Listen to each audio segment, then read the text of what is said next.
Okay, thank you very much for having me tonight.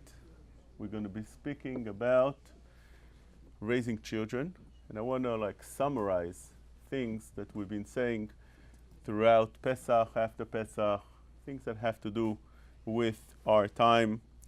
One of the things we found in Pesach is the very basic of having the children on the table, and then when you have all the children on the table, the most beautiful way, and you try to be warm to them, and you try to get them close and ask the questions. And when everything picks up to the highest level, and you already been mekayem the mitzvah that the Torah commanded us, that we should speak to the children about Yetziat Mitzrayim and about the Nisim that we went through, we're starting off first with labeling the 4 children. And that's very strange.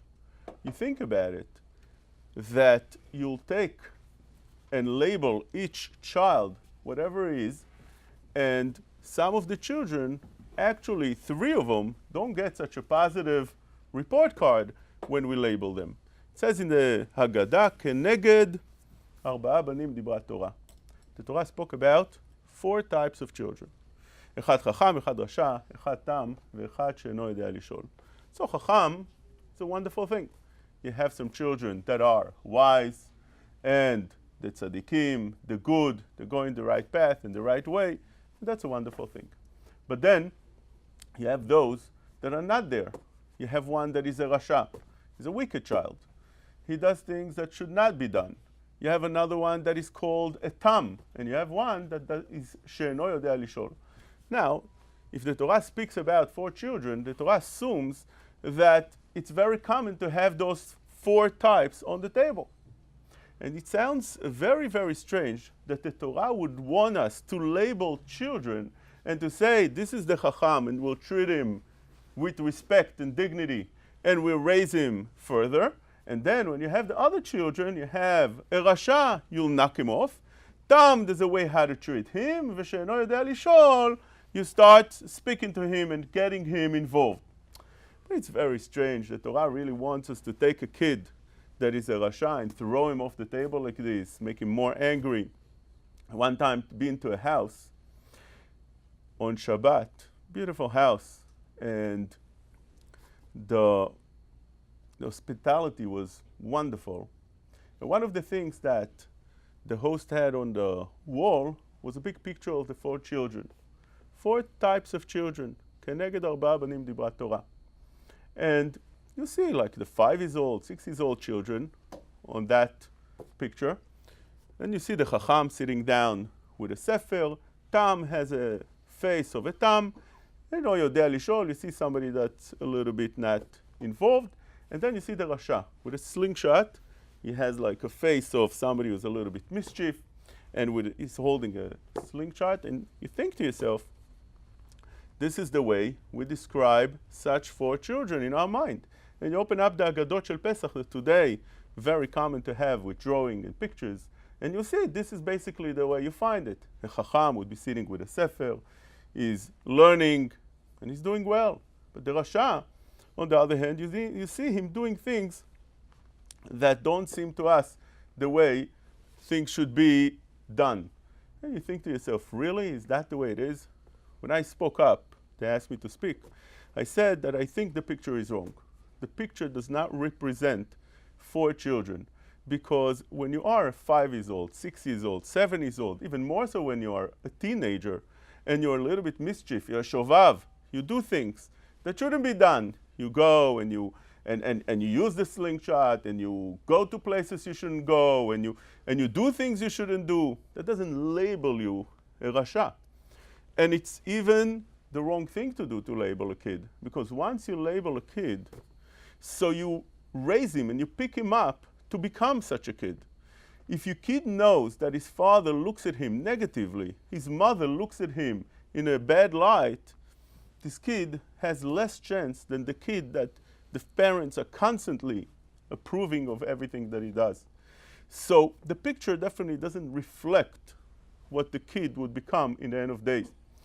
We all know about Gdolei Israel. There's so many stories about Gdolei Israel that when they were little kids, they did things they shouldn't have done. They were very, very shovavim, as they call today. They did a lot of things that we don't expect kids to do. At the end of the day, they grew up to be Gdolei Israel, mamash Gdolei Israel.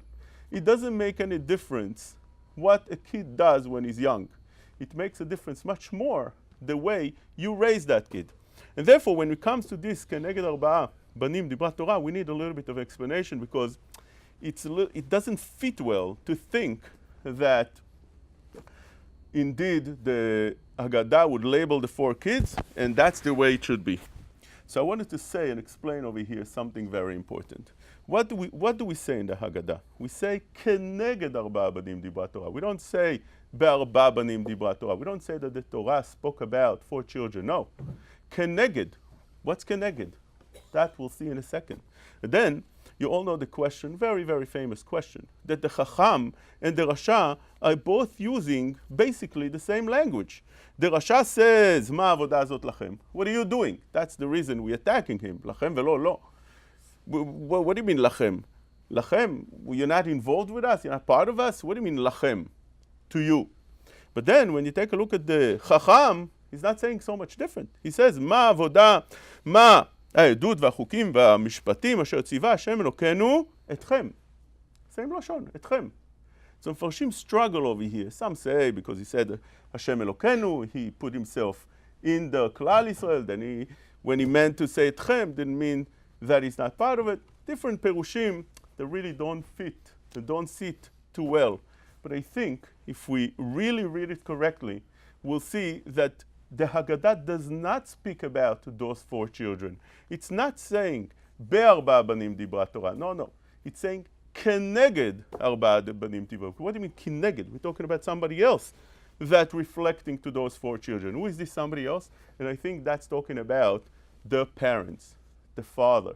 Keneged Arba Banim. It depends how the father raises his children. A father has the ability to raise children in 4 different ways. There's 4 different ways how to raise children. You can raise a Rasha in your house. You can raise a Chacham. You can raise Tam. You can raise a kid that doesn't know. And you have to teach him how to do things. Because otherwise he doesn't know. He's not involved. It doesn't mean that he can't talk. It doesn't mean that his IQ is low. It doesn't mean that he's very passive. He just doesn't know because you never taught him. I think this is talking about the father. How do you raise your children?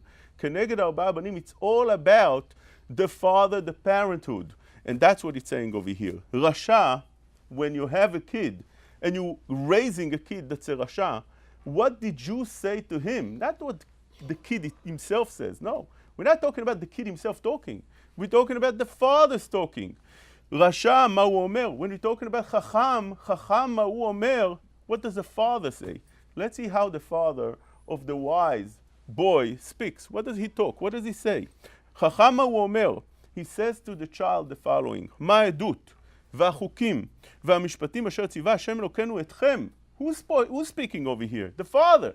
When the father sits by the table in the Haggadah on Leila Seder, and he has over here a kid, and he wants him to be a Chacham, so he has to build him up. What does he say to him?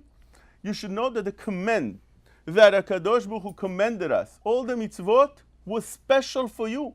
It's fit exactly to your size. HaKadosh Baruch Hu spoke to you openly and specifically just to you. You're so important that throughout generations, HaKadosh Baruch Hu waited to have the light of having such a beautiful, good kid, good child, good, important human being. That's who you are. And that's what you say to him.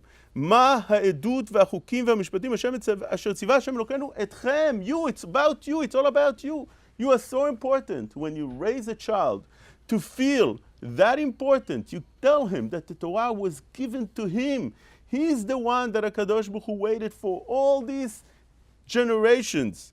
That will be fit enough to have that kid raised to become a Chacham. And that's what the Torah, that's what the Haggadah says. It approves of such a behavior to to a father. And the Torah and the Haggadah says, "Af ata emor lo k'ilchot haPesach en maftirim achar haPesach afikoman." What those words mean?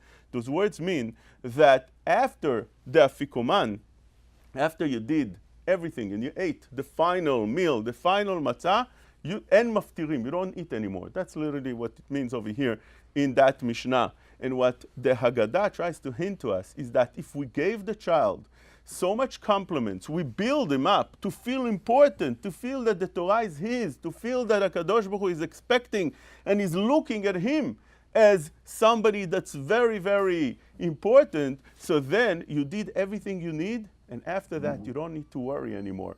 You constantly have to water that garden, give more to that child, but you're doing the right thing. You don't need to do more than that. This is the right approach, and that's what it says over here. En maftirim achar haPesach afikoman. You're doing the right thing. But when we're dealing with a Rasha, keneged arba'a banim, the father of a Rasha, how does a father of a Rasha talk? You know what he says? Ma avodah zot lachem? What are you doing? What are you doing? Playing all day. You're doing nothing all day. You're no good. What did you do? You went over there. Why did you go there? You're no good. When you approach a kid in such a fashion, such a way, what are you raising over here? You're raising just the opposite. You're raising somebody that's going to be a Rasha because you're knocking him down. And that's what it says over here in the Haggadah, lachem velo lo. You took that kid and you took him out of the klal. Who did it? Not the kid himself. The kid is just like in that picture, he's a 6 years old. He could be motzi atzmo min hakelal. You have a 6 years old. He says to his father, I don't like being Jewish. He's 6 years old. I'm not wearing a yarmulke. So what do you say to him? Get out of the table, you're no good. Lachem velo lo. Get out of here, don't come here ever again.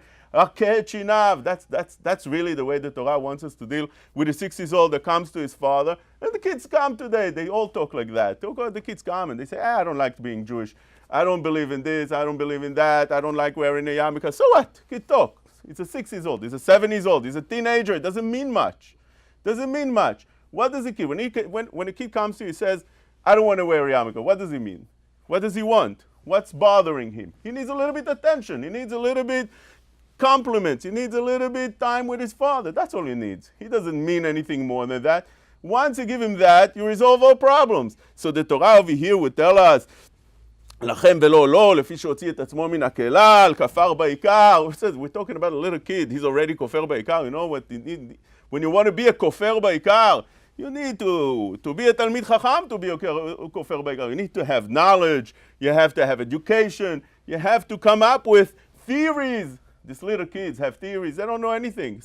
Nothing. They know a little bit. They learned a little bit in yeshiva aleph bet. They learn a little bit math. They learn a little bit how to write. And they come home. They could be kofer ba'ikar. Of course not. It takes much more than that to be kofer. So who talks about over here? The Haggadah is talking about the father. You took him out of the klal. You otzi et atzmo min haklal. You take him out of klal Israel. Eventually, that's where you're leading him. Kofer ba'ikar. Hafata keshinav. You should speak to the father and tell him you should know that what you're doing is a mistake.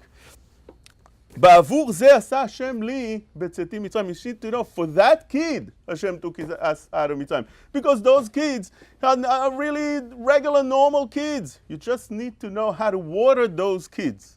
And therefore, we come out with the conclusion that when you see a kid in a picture with a slingshot, you see a kid that's a little bit mischief, doesn't mean anything. Chacham Ovadia said, when you have a kid like that, he has more potential than the kid that sits down and learns. You have people that are more calm, they're sitting down, they're learning.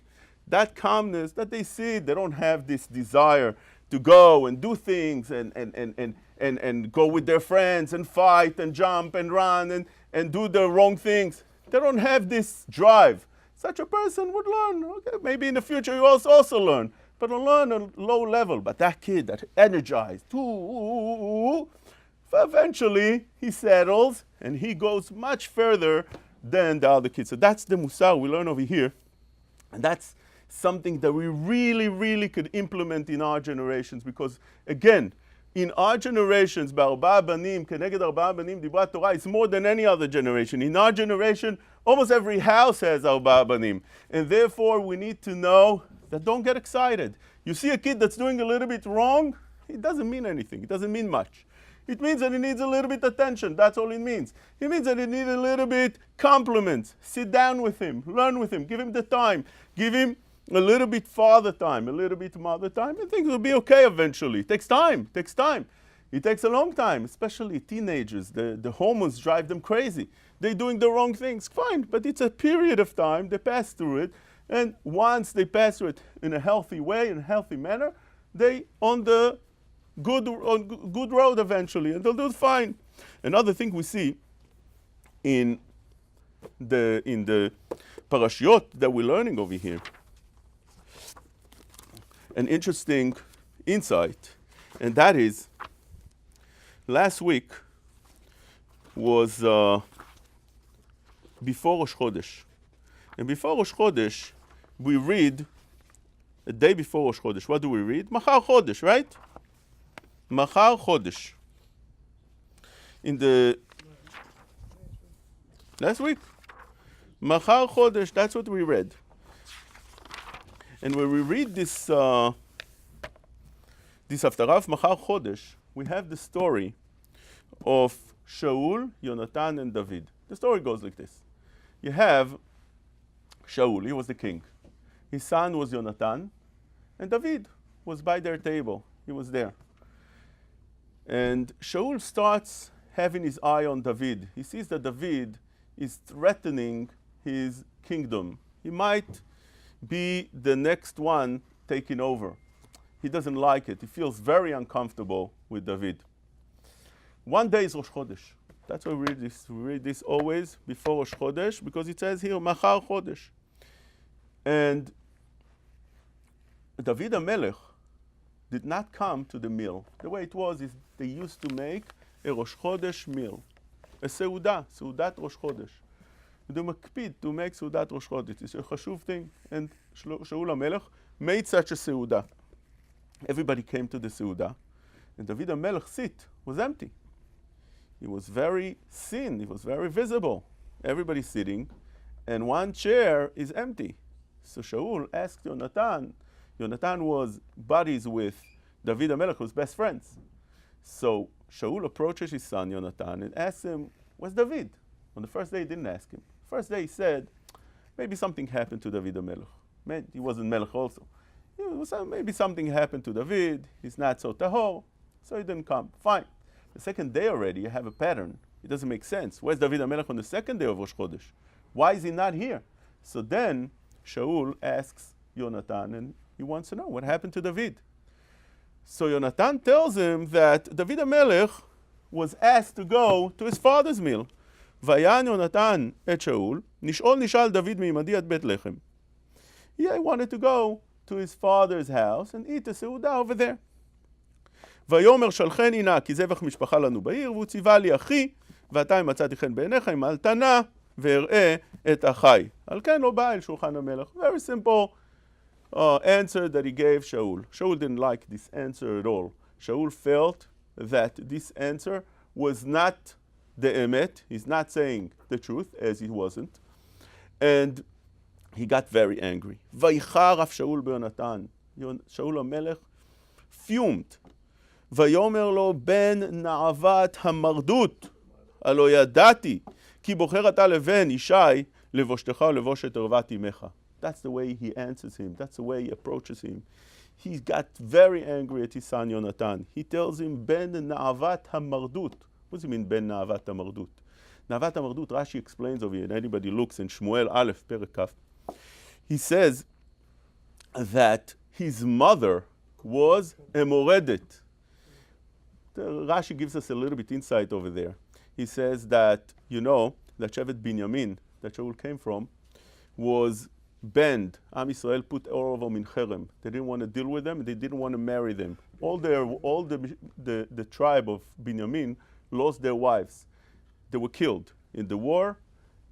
Israel killed the entire women and children of Shevet Binyamin. Only ones left were the men. And after the war was over, the people felt that we're losing a tribe over here. We're losing a whole Shevet in Am Yisrael. What should we do? But we made a shevuah, we made a promise that nobody will marry Shevet Binyamin. So we have a problem. Binyamin are only men. Eventually, the whole tribe is wiped out because they have no wives. So they decided to make some kind of trick that they'll be able to, the men of Binyamin will be able to capture for themselves some wives that were in the field, and that's what happened. But Rashi tells us that Shaul, which was also from Shevet Binyamin, also didn't have a wife. He was a little bit embarrassed to go and find a wife and like abduct her, take her, kidnap her. So Shaul HaMelech had such fine midot. He didn't go. So that woman, when she saw Shaul, Shaul's wife eventually, when she saw him, she went to him, she approached him. So now they had a child, Yonatan. He gets it from his father, Ben Na'avat Mardut, you're a child of a Moredet. You are, and he gives it to him. How you know how hurtful it is when you speak about somebody's parents. And even more so when the father speaks about the mother, when you speak about each other, that's very, very painful. He really screams at him, he gives it to him hard, to Yonatan. And he tells him, כי כל הימים אשר בן ישי חי על האדמה, לא תיכון אתה ומלכותך, ואתה שלח וקח אותו אליי, כי בן מוות הוא. So Natan asks him, well, what did he do? Why should he do that? ותל שאול תחנית עליו להכותו. Shaul takes the sword that he had, he wanted to hit him, that's the way he treated Yonatan. Now what happened? Normally, when you do such an act, what do? What happens? What did you think would happen? Shaul, when he approaches Yonatan in such a fashion, such a way, screams at him, would you think the approach would actually be constructive in any way? Would that bring something positive? Would Yonatan say, you know, well, maybe you're right, maybe Shaul, maybe my father's right, maybe I should change my mind, maybe I should not deal with David HaMelech anymore. Maybe he's right. The reaction is never that way when you are coming up angry, when you're coming out the way Shaul HaMelech spoke over here.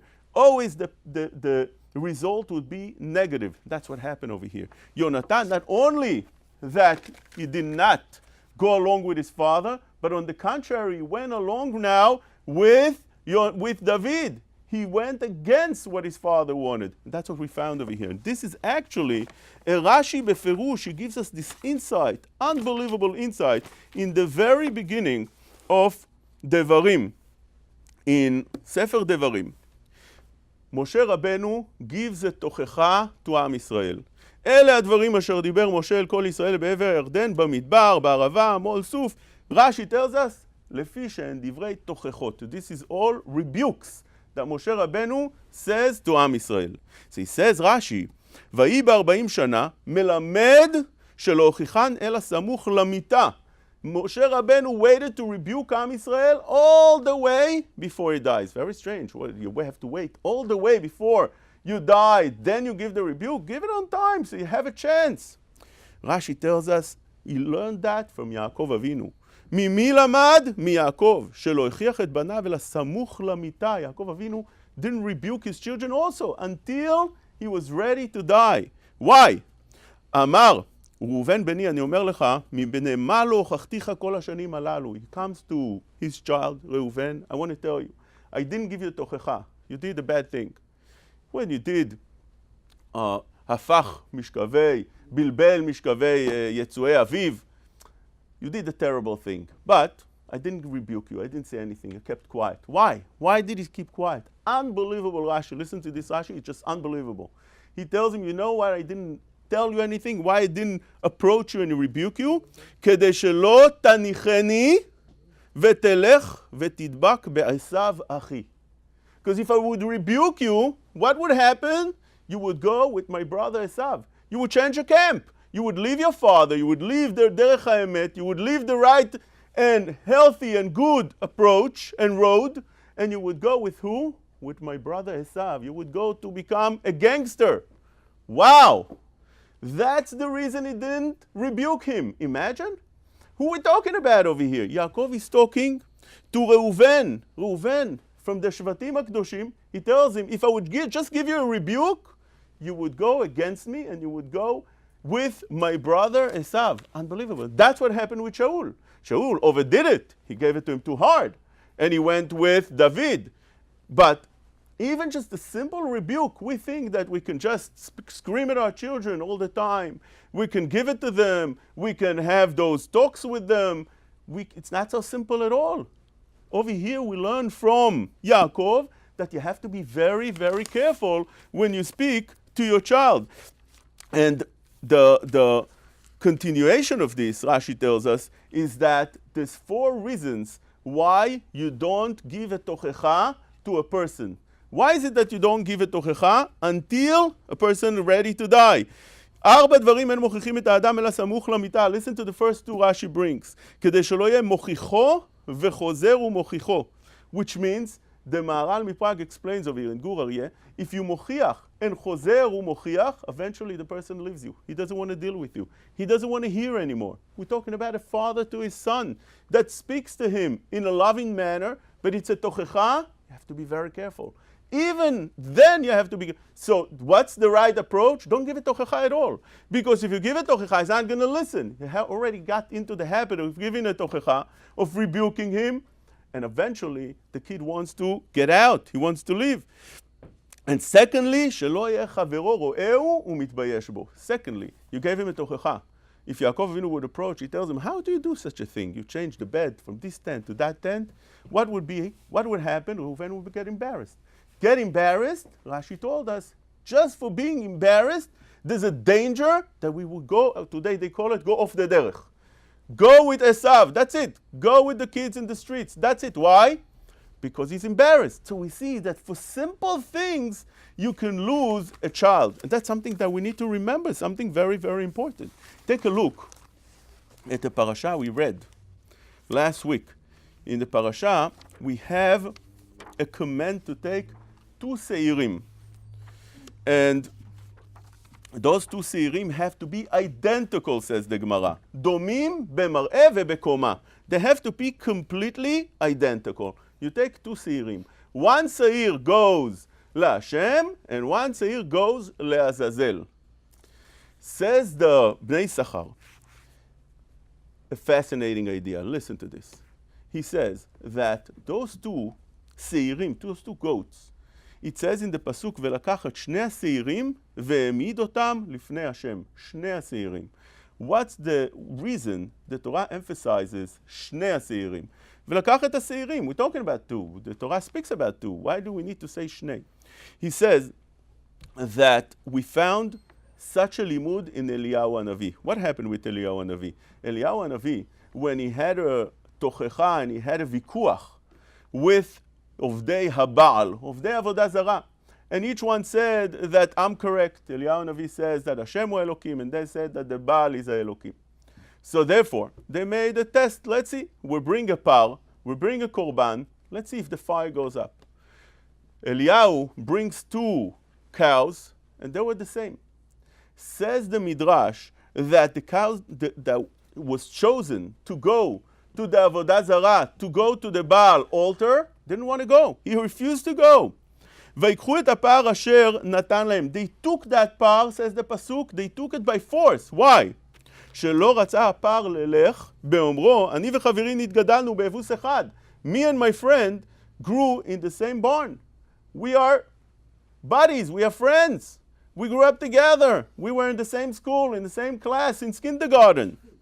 והנה הוא יתקרב להשם ואני לעבודה זרה? It's not fair. He should go to Hashem, I should go to Avodah Zarah. That's not a fair thing.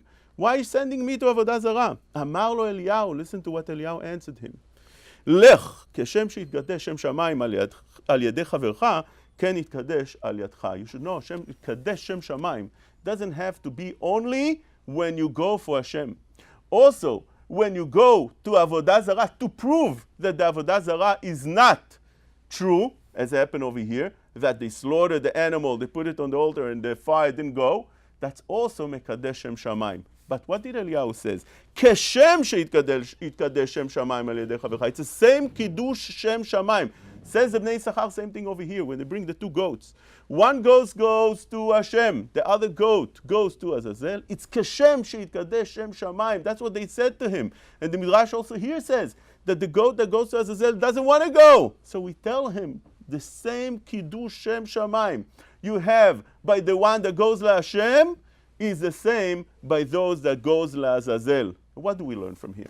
We learn from here that you all know that children are all different. We are all different.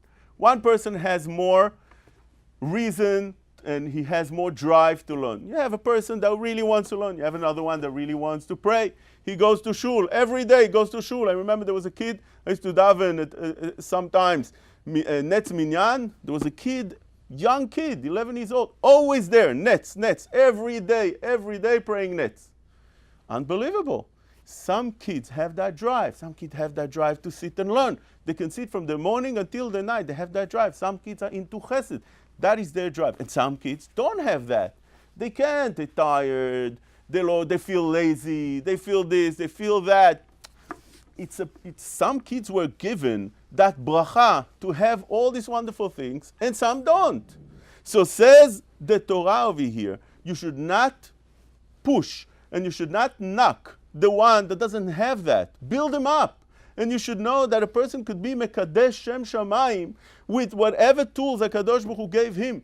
It's not always that HaKadosh Baruch Hu gives you the tools to become very, very smart, the drive to sit and learn, to do the right things. Not always. Sometimes HaKadosh Baruch Hu doesn't give you that. It's called a victim of circumstance. Sometimes you're a victim of a circumstance, which means you grew up in a neighborhood, you grew up in a house, you grew up in a school, you have such friends in school that caused you not to have the feeling you want to learn. Sometimes a kid naturally doesn't want to learn. So what do you do with such a kid?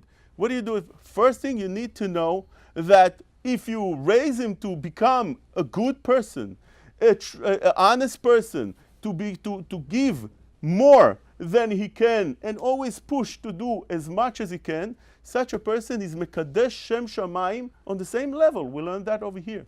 But secondly, we can learn from Parashat Shavua Haba. We're going to learn this Parashat Emor. And over here we have a fascinating story of the Mekalel. You all know about the story of the Mekalel. The Mekalel was a person that was a child to Shlomit Bat Divri. The Torah explains to us that Shlomit Bat Divri was such a woman that spoke a lot. She said shalom to everybody. Every person she saw on the street, shalom, shalom, hello, hello, hello. Not tzanua, especially to men. You don't say hello, hello to every man you see. You don't talk to men. That's first of all. But Bat Divri, she was always talking. So the story goes, in the beginning, Parashat Shemot, that one of the Egyptians, naturally, when a woman looks at a man, something happened. There's a certain chemistry that happens that shouldn't happen. Only between a man, a woman, and her husband. So over here, she looked at that Egyptian, and the Mitzri was interested in that Shlomit Bat Divri. And he made the moves that he should have made. The husband of Shlomit Bat Divri find out, and when the Mitzri noticed that the husband finds out, he met him in the street and he started beating him up. Mitzri makeh ish ivri. What happens? Moshe Rabbeinu happened to be over there. Vayar ko vacho vayar ken ish vayakeu. Moshe Rabbeinu kills that Mitzri, he buries him, and goodbye. That's what happens. But what happened was, this woman became pregnant. Shlomit Bat Divri became pregnant from the Mitzri. And they had a kid. And this is this kid that is the Mekalel at the end of Parashat Emor. Otze et ha-mekalel el michutz lamachane, says HaKadosh Baruch Hu. Which Mekalel? This Mekalel we're talking about. Vayetze ben isha Yisraelit vehu ben ish Mitzri. Isha Yisraelit, Shlomit Bat Divri, says Rashi. Ish Mitzri, that Ish Mitzri that I just explained. Where did he come out from? Vayetze, where did it come out from? Says Rashi, he came out from Bet Din. He just been to Bet Din. What was he doing in Bet Din? What was the Din Torah he was involved with? Explains to us Rashi that this kid wanted to have a place within Klal Yisrael. He wanted to have a piece of land. And that's the way he explains. And they didn't allow him to have any place because his father is a Mitzri. It says in the Torah, "Lemishpechotam levet avotam." Only if your father is Jewish, you get a land. If your mother is Jewish, you're not getting a land. So this person over here got very angry. He went to his tribe, his mother's tribe, Machaneh Dan. He put a place, and they kicked him out. Let's see it Rashi. Rashi says, מבית דינו של משה יצא מחויב. בא ליטה או לא בתוך מחנה דן. He builds a tent in מחנה דן, which he thought, I belong over here. אמרו לו, מה תבחר לכאן? What are you doing here? You don't belong here. אמר להם, מבני דן אני. My mother is from שבט דן. אמרו לו, לא. איש על דגלו להוטות לבית אבותם כתיב. Your mother is שבט דן. We don't go with mothers. We go, you get a piece of land from your father's side. Your father doesn't deserve a piece of land. נכנס לבית דינו של משה. He went to בית דין. He went to see. Let's see if I can get a piece of land. ויצא מחויב. He lost out. משה רבנו told him, sorry, you don't get a piece of land. עמד וגידף. He came out and he was megadef. He said a klala, which is a terrible thing, and because of that, he had to lose his life. Let's start to think about it a little bit. What have happened over here? I asked one time this question. I don't understand. What happened with this kid? Let's try to think what kind of childhood he has. Everybody knows that his father is a wicked Mitzri. Everybody knows that this person is, he was born from a relationship that shouldn't have happened. I don't think in kindergarten the kids like to play with him. The mother always, every mother, every father always say, be careful, don't be involved too much with that kid. Don't be too friendly with that kid. I don't think any parents invited this kid to their house to play, have a Shabbat, play together, bring him for Shabbat meal. I don't think this kid had such friends that were approved by their parents. I don't think in school he had so easy time. Today it's so hard to get it, to go into a school. You want to go into a school. So hard. Who's your father? Who's your mother? What are you doing? Do you have a television? Do you have this? You have that? With the kid, how is he doing? We're going to give him tests. It's so hard to get into a school. This kid, I don't think he had it so easy. He's right away in his resume. It's very alarming. I don't think he had such a good, easy childhood. He was mistama banned. Nobody wanted to play with him. He grew up. Nobody wants to marry him. In Shidduchim, I don't think he had such an easy time.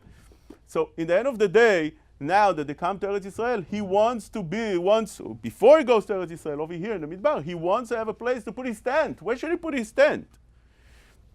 No Shevet, he belongs to nobody. So at least the Shevet that he, at least the most close to is Shevet Dan. So he puts a tent, that's all. He wants a place that he can put a tent and sleep. What do you want from the kid? Even them, they threw him out.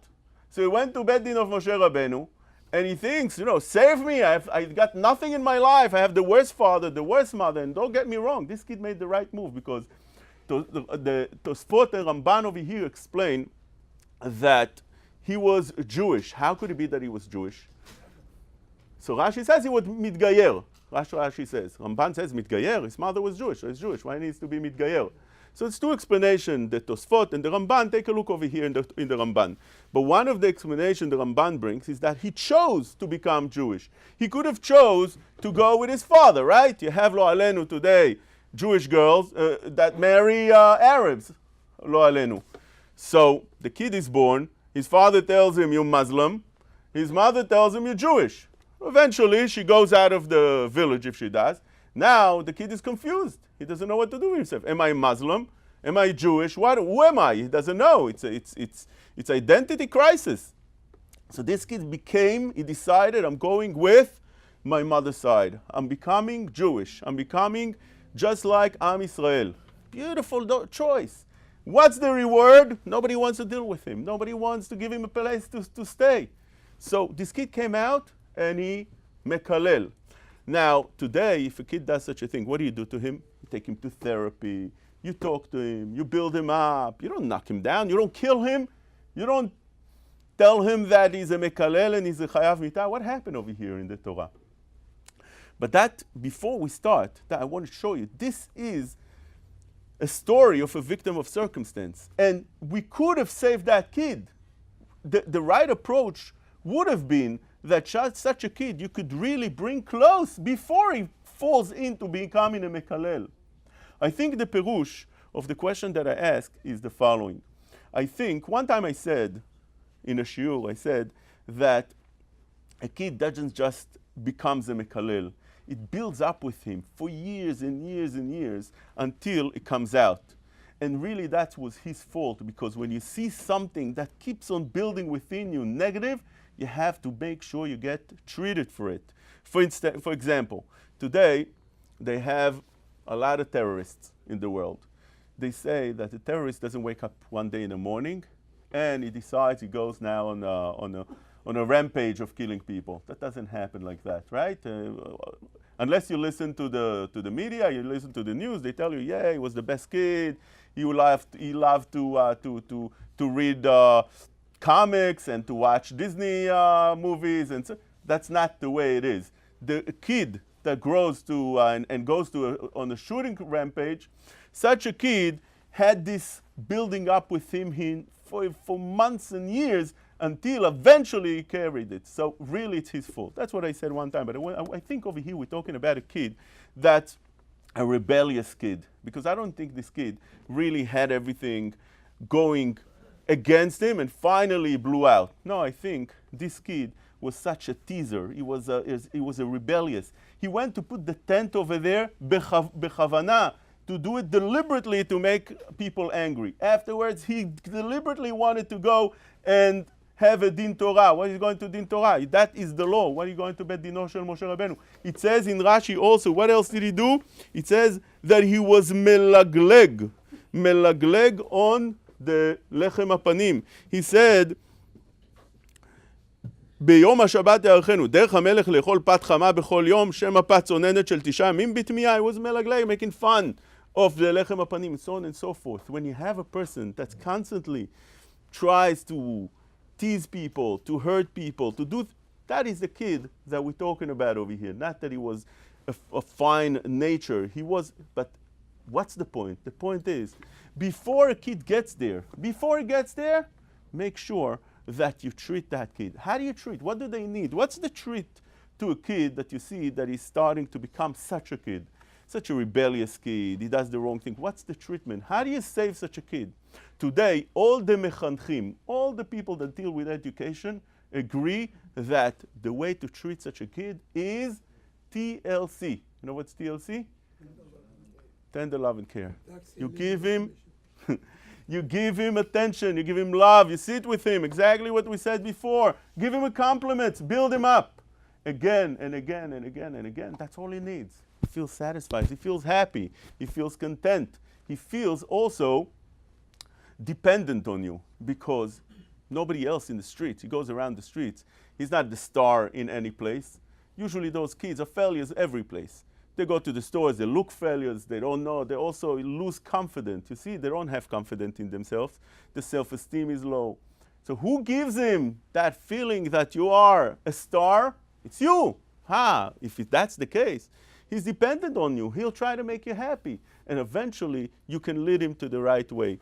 I want to end off with a story that I saw in Avot de Rabbi Natan. Avot de Rabbi Natan says that when Am Yisrael was standing in front of Yam Suf, and the ocean split, beautiful thing. Moshe Rabbeinu split the ocean. Not exactly the way Rashi describes, that they went in and then the ocean split. Over here, in Avot Rabbi Natan explains it differently. He says, "B'shah she'amdu avotenu al hayam, amar Moshe lahem." They were standing right in the shore of Yam Suf. Moshe Rabbeinu says to them, "Kumu v'ivru, go past the river. Go." אמרו לו, לא נעבור עד שנראה את הים נקבים נקבים. We're not going until we see the ocean has holes in it. We want to see holes in the ocean. Really, Moshe Rabbeinu says, that's what's going to make you happy, holes in the ocean? Then you're willing to go? They said yes. נטל משה מטהו, Moshe Rabbeinu picked up his stick, והיכה על הים ונעשה נקבים. He hit the river, and you see holes within the river. אמר להם משה, קומו ועברו. Go. Now you're happy? Go. אמרו לו, לא נעבור עד שתעשה את הים בקעה לפנינו. They said, no, 1 minute, not so quick. We want to see the river בקעה, valley. Make it into a valley. So Moshe Rabbeinu said, that's what's going to make you happy. Then you'll go. They said yes. Okay, Moshe Rabbeinu picked up the stick, boom. He made it into a בקעה, valley. Now go. קומו עברו. אמר להם משה, קומו עברו. They said, no, we're not going yet until you make the ocean gezarim, which means that we want to see roads over here. Paths, you know that the ocean split into 12 paths. We want to see roads. and then we're willing to go. Not just, we want to see path over here. Moshe Rabbeinu said, yeah, you're happy with that? Okay. He took the stick, he hit the river, now, gezarim, gezarim. They said, no. They kept on going. We want to see that the place is chomer, paved. We want to see that it becomes midbar, desert. They said slaim, we want to see stones. They said we want to see that there's walls on the sides, and so on and so forth, says Avot de Rabbi Natan, until eventually they were willing to pass through. And really, when you take a look at this Avot de Rabbi Natan, you wonder to yourself, what happened over here? What are they playing games with Moshe Rabbeinu? Doesn't make sense. If you don't want to go, don't go. You're not doing anybody a favor. You want to go, go. You ask him what you want. He'll do for you, and go. Why do you keep on playing games again and again and again? We said on Pesach the following idea. Moshe Rabbeinu knew that you're right. If you want to prove something to somebody, you prove it to him, and that was a good proof what Moshe Rabbeinu did. Vayaminu beMoshe, b'Hashem u'Moshe avdo eventually. Yes, but over here Moshe Rabbeinu didn't want to just prove to them. He wanted to make them feel comfortable with what they are doing. He wanted to have their heart. He wanted to conquer their feelings. How do you do that? When a person asks you to do something and you do it for him, not so quick. He's not yet convinced 100% that you are doing it for him with love. You're part of what he wants. You're part of his life. It takes time to get into the heart.